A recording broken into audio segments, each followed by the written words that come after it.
రాష్ట్రంలో ప్రతిష్టాత్మకంగా చేపడుతున్న సాగునీటి ప్రాజెక్టులకు నిధుల కొరత వెంటాడుతోంది. బడ్జెట్లో కేటాయింపులు పెరుగుతున్నా ఫండ్స్ రిలీజ్ ఆలస్యమవుతోంది. ఈ ఏడాది 80,000 కోట్లకు పైగా కేటాయింపులు కావాలని ప్రతిపాదనలు సిద్ధం చేశారు ఇరిగేషన్ అధికారులు.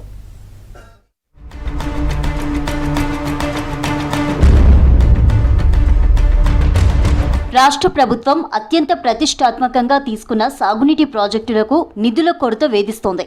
2026 నాటికి 6 లక్షల ఎకరాలకు నీళ్లిచ్చేలా 12 ప్రాజెక్టులను ప్రాధాన్య జాబితాలో చేర్చుకున్న ఇరిగేషన్ శాఖ ఫండ్స్ కోసం ముమ్మర ప్రయత్నాలు చేస్తోంది.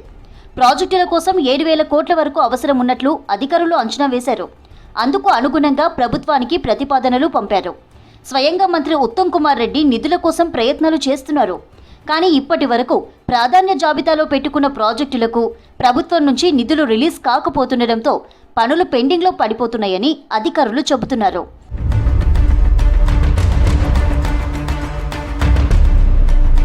ఇరిగేషన్ శాఖ ప్రాధాన్యంగా పెట్టుకున్న జాబితాలో పాలమూరు జిల్లాలోని ప్రాజెక్టులే ముందు వరుసలో ఉన్నాయి.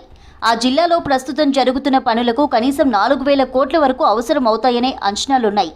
అందులోనూ పాలమూరు రంగారెడ్డి లిఫ్ట్ ఇరిగేషన్ ప్రాజెక్టులో భాగంగా ప్రస్తుతం ప్యాకేజీ 3 కింద జరుగుతున్న పనులకు 2,500 కోట్లు అవసరమవుతాయని చెబుతున్నారు. ఇదే జిల్లాలోని నెట్టెంపాడు, కల్వకుర్తి, కోయిల్ సాగర్ ప్రాజెక్టులకు మరో 1,000 కోట్లు అవసరమని అంటున్నారు. దీనికి తోడు తాజాగా కొడంగల్ నారాయణపేట లిఫ్టుకు నిధులు రిలీజ్ చేయాల్సింది. ఇక ఇప్పటికే ఆ ప్రాజెక్టుకు పర్యావరణ పర్మిషన్లు వచ్చేశాయి.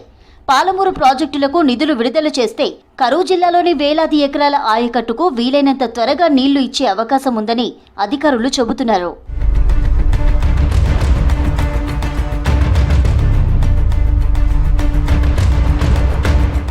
నిరుడు బడ్జెట్లో ఇరిగేషన్ శాఖకు 22,000 కోట్ల కేటాయింపులు చేసినా చివరకు విడుదల చేసింది మాత్రం 10,000 కోట్లు కూడా లేవని అధికారులు అంటున్నారు. ఏటా ప్రాజెక్టుల పనులు, పెండింగ్ బిల్లులు, అప్పుల కోసం 80,000 కోట్ల నుంచి 1,00,000 కోట్ల దాకా కూడా ప్రభుత్వానికి డిపార్ట్మెంట్ నుంచి ప్రతిపాదనలు వెళ్తున్నాయి. ఈ ఏడాది కూడా సీఈలు 80,000 కోట్లకు పైగా కేటాయింపులు కావాలని ప్రతిపాదనలు పంపినట్టు తెలిసింది. అందులో అప్పులకే 11,000 కోట్లుగా పెట్టినట్టు చెబుతున్నారు.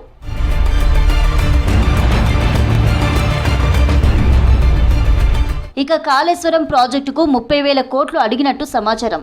అప్పులు పోను 20,000 కోట్ల వరకు పనులకే అవసరమవుతాయని అంచనా వేశారు. ఇటు పాలమూరు రంగారెడ్డి ప్రాజెక్టుకు 18,000 కోట్లు, సీతమ్మ సాగర్ ప్రాజెక్టుకు 2,500 కోట్లు, తుమ్మిడిహెట్టికి 2,300 కోట్ల మేర ప్రతిపాదనలు వచ్చాయని తెలిసింది. అయితే వీటిలో చాలా వరకు కోతలు పడే అవకాశాలున్నాయి. బడ్జెట్ ఫైనల్ చేసేందుకు ఇరిగేషన్ మినిస్టర్ ఉత్తమ్ కుమార్ రెడ్డి సమావేశాన్ని నిర్వహించనున్నారు.